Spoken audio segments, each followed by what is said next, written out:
Hi everybody, welcome, and thank you for joining me once again. Today's topic is something which had been bugging me for a while now. You see, it has been like forever that this had been happening, and very few people have really taken the time to speak about it. You see, things happen in the palaces and in the castles because remember, there's a huge staff contingent.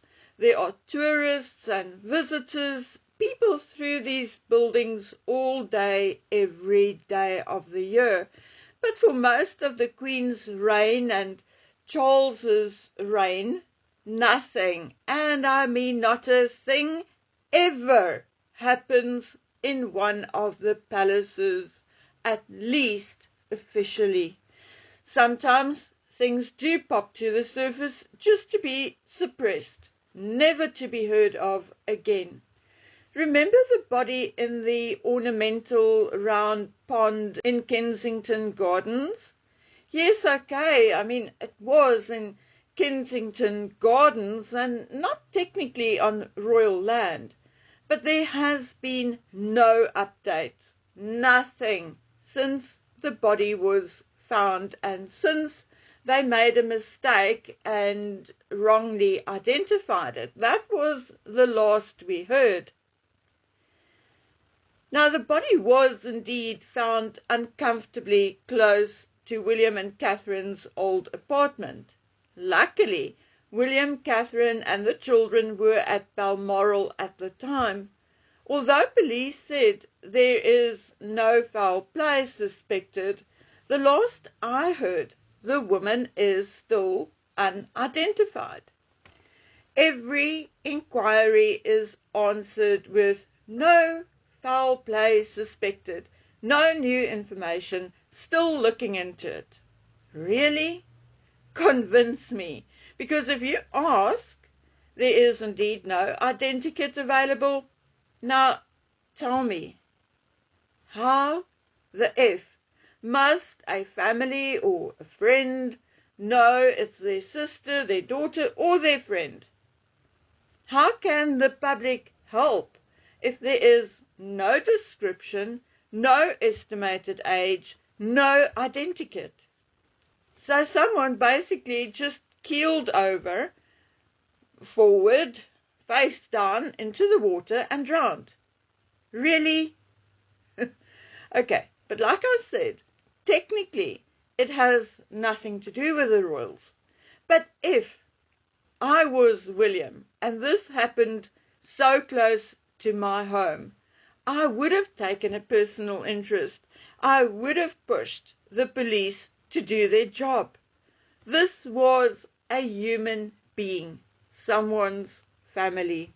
Having said this, things do go wrong inside and around the palaces and castles as well. Not too long ago, October 13th, I think 2024, masked thieves broke into farm buildings on the Windsor Castle estate and made off with a black Isuzu pickup and a red quad bike.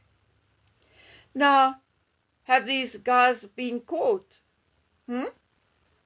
By November, I think the 18th, there was a article in one of the newspapers, and by then, no arrests had been made.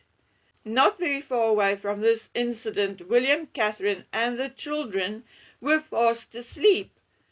When Kensington Palace was approached for an update, they declined to comment. So once again, nothing to see here, just go away. A total of 470 crimes were recorded at Buckingham Palace, Kensington Palace, St James's Palace and Clarence House, either inside or immediately outside the palaces between 2019 and 2021. Now we're talking about hundreds of thefts, report of arson, criminal damage, burglary, robbery, possession of weapons, violence, you name it. Now here's the kicker. Less than 1% of the crimes resulted in someone being charged, cautioned, or fined. Now please note, it does not state that the criminals were not caught. Oh no, they were most likely caught, and I will explain that later, but only 1% were charged, cautioned, or fined. In 2022, Sky News submitted a Freedom of Information request to the Metropolitan Police asking for details of crimes reported at these royal residences since 2019. The Metropolitan Police refused to provide any details, citing national security and law enforcement reasons.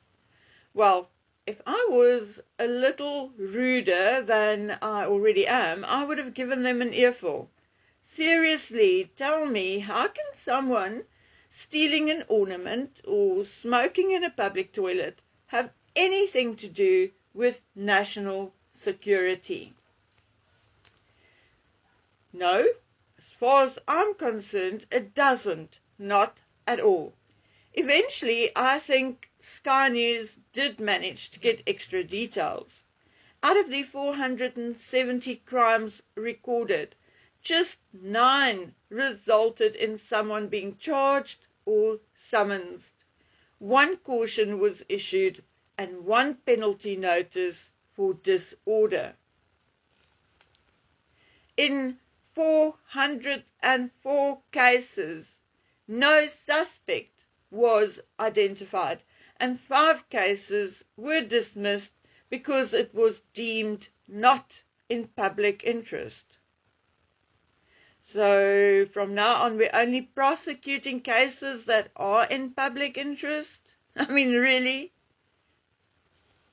In 2021, a member of the catering staff was jailed after stealing medals and official photos from the Queen. Adamu Kantu was jailed.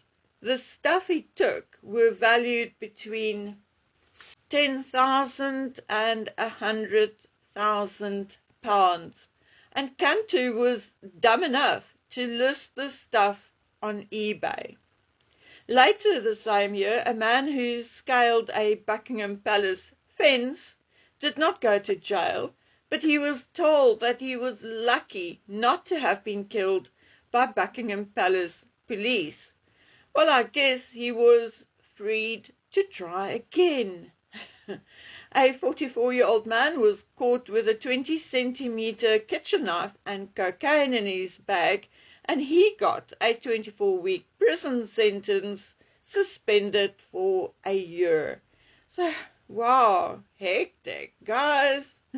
So just behave yourself for a year and then you can go do it again. Anyway, I hope you noticed the sarcasm.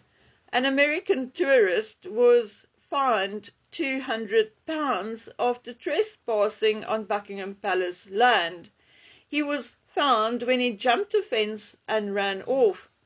They found him hiding in the toilets, and that is about as far as stories about crimes in the palaces and castles go. I mean, there were other incidents, but if they don't take it seriously, then why should we? But anyway, I'm being sarcastic once again. But we 100% know, that there had been far bigger and more serious crimes perpetrated within the walls of royal enclaves. For example, a man called Tony Aslett, who worked at Buckingham Palace as a visitor services warden, was arrested in April 2015 for having 15,116 indecent images and videos of children, some as young as 18 months.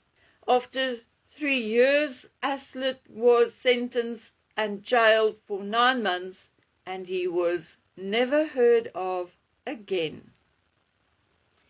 In 2001, an allegation of male rape within the royal household was investigated when a junior staff member at Buckingham Palace complained that he had been attacked by a fellow worker.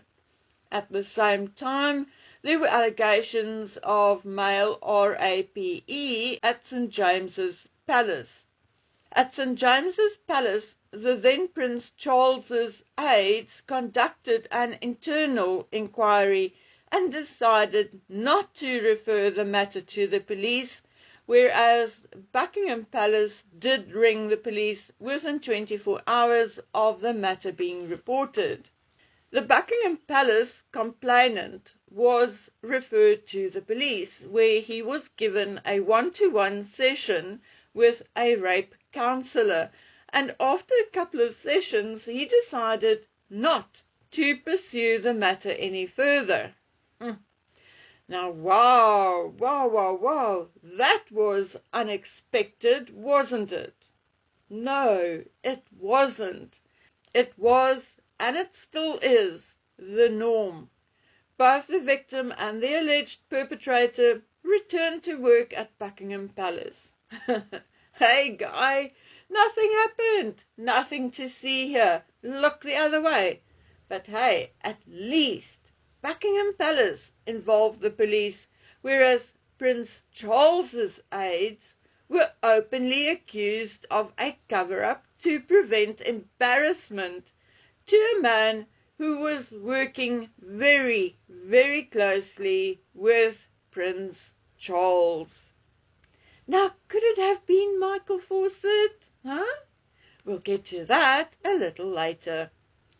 Or could it have been Paul Burrell, who had been cleared of theft, but still had a historical allegation dating back to 1996 with regards to inappropriate behavior?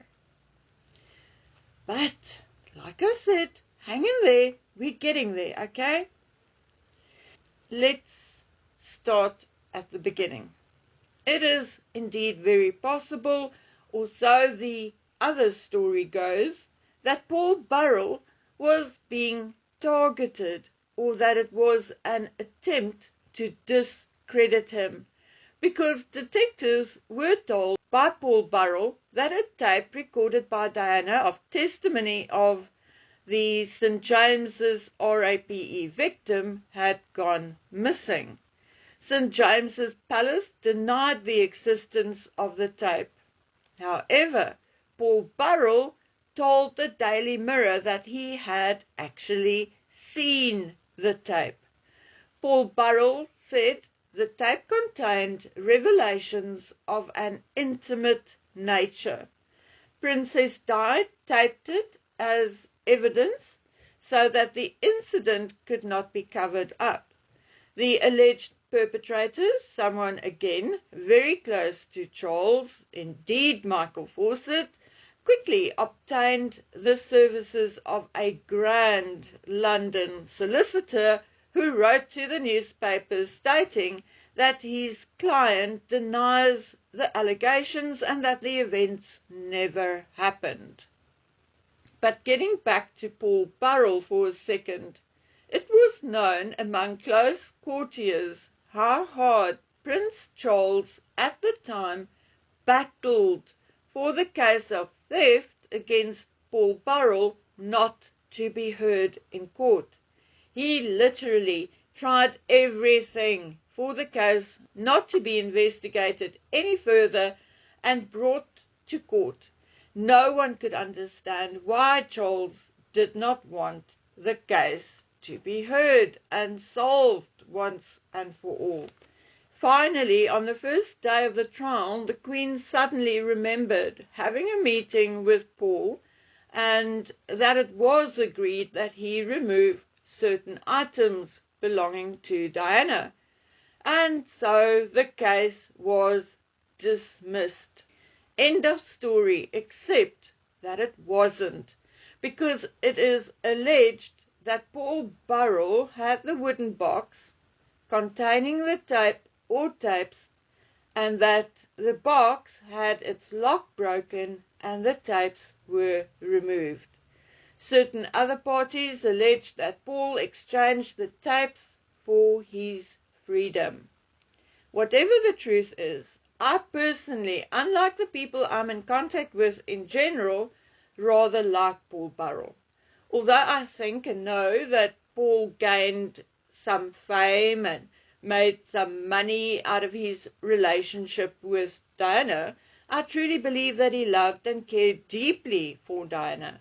Obviously in a close sort of carer, brotherly type relationship, but extremely loyal and empathetic. Like his face, shall I say, there's a kindness reflected in his eyes when he talks about Diana and her sons.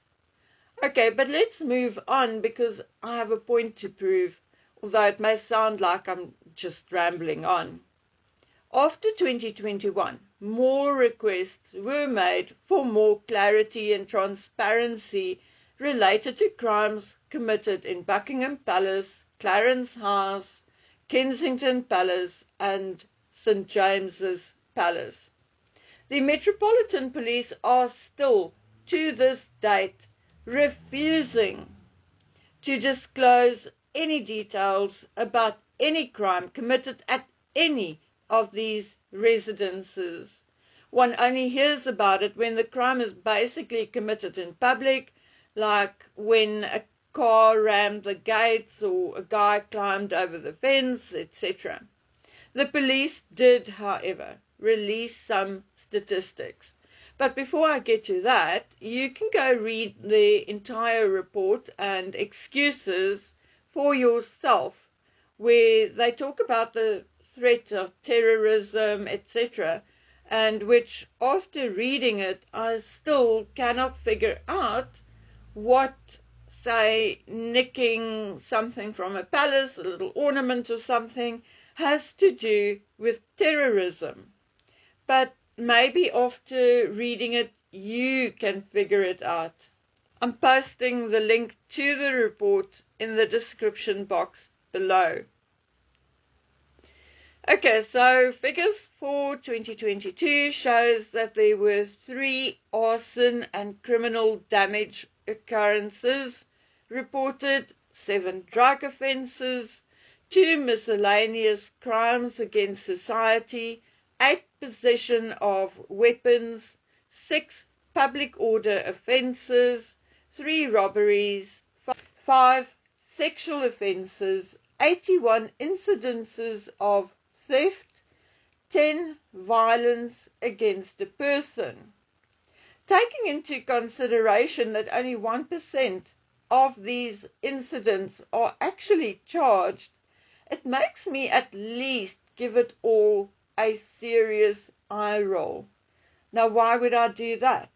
Well, do not tell me that a large percentage of the perpetrators are unidentified. I do not buy it. I do not believe that there are not security cameras all over these places. The number of security cameras at Buckingham Palace, for instance, is unknown, but what is known is that the palace has a state-of-the-art CCTV system that monitors the grounds and the palace. As to security guards, the King's Guard at Buckingham Palace consists out of 3 officers and 40 men when the King is in residence, and 3 officers and 31 men when he is not. However, over and above the King's Guard, there are also policemen and women on duty every day. Again, the Metropolitan Police will not disclose how many, but the number of highly skilled SO14 cops on duty will be significant. So you want to seriously tell me that when something is seen on the camera or on a camera, it is impossible for a guard or policeman or woman to be on the scene before the person leaves via a gate. No, no, no, no. Maybe 1 or 2 people per year can get away like that. But more than 100 or even hundreds? No, no, no. I do not believe it. I'm told that people caught doing whatever are taken to like an interrogation room, shown the footage of them doing whatever they did, and then it is decided whether it will be taken further or not. So why are so few, such a small percentage charged? I have a theory as to why the royal family are reluctant to have people arrested, or shall I say, I have a couple of theories. The first theory is that when someone is arrested, there will be a court case or a hearing, which means, number one, it becomes public record. People and the media can pick up on it. Secondly, once certain crimes or arrests become public knowledge, it will become harder and harder to keep other offences out of the public eye. The Metropolitan Police and the court system will become less and less selective when it comes to releasing information. And to explain what I mean, here is an example. Michael Fawcett was Charles's butler before he became many other things.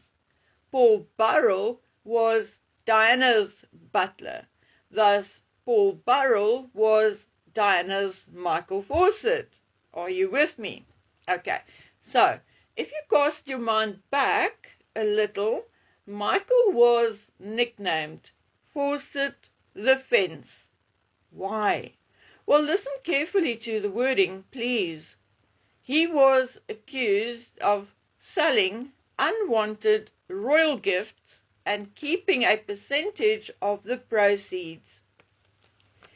He was selling off official gifts. Now, these quotations comes out of a document released at the time. However, once the story truly broke, it was changed to Michael Fawcett accepted gifts from people wanting to get close to Charles, and that is what he was selling off. You see, now, that is exactly when I get angry. That was not BS or anything polite.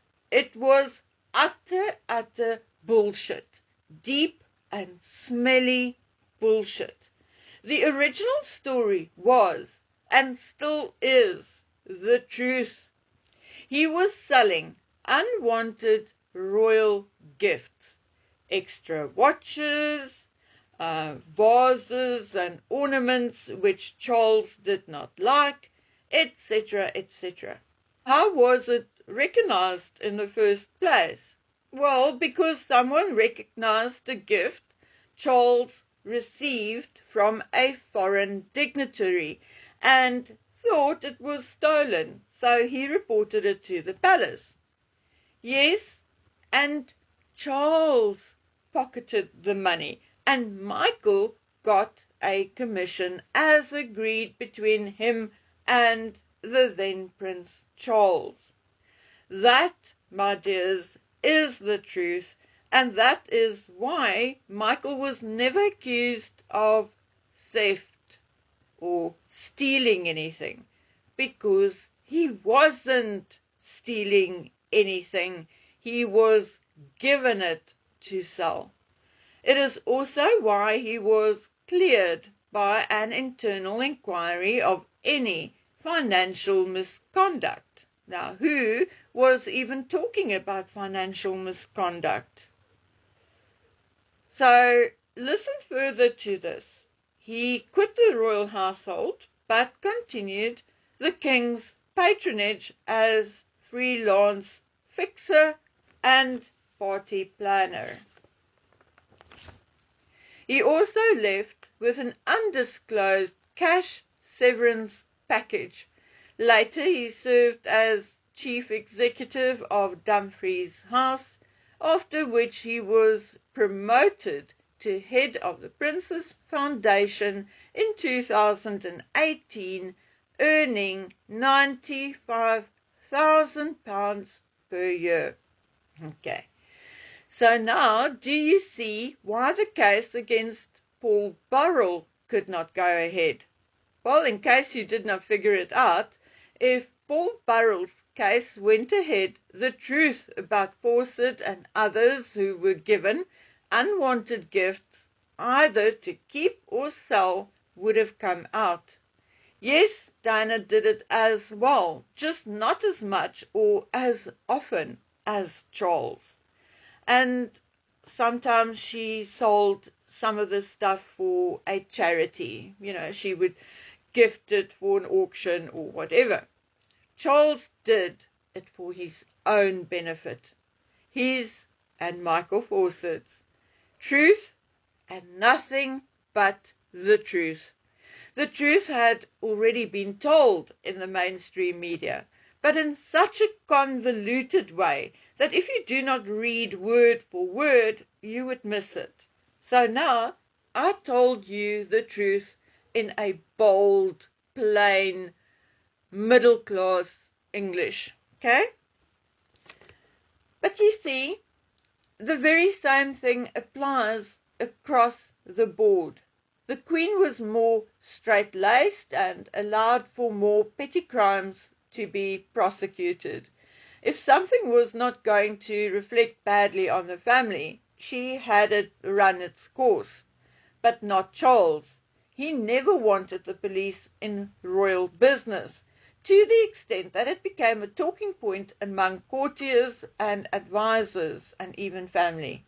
In Rebel King by Tom Bower, you will also find a few stories about Charles's opposition to allowing the police and courts into palace business. Indeed, very, very suspicious. And not only suspicious, but it also makes other stories about major cover-ups sound far more plausible.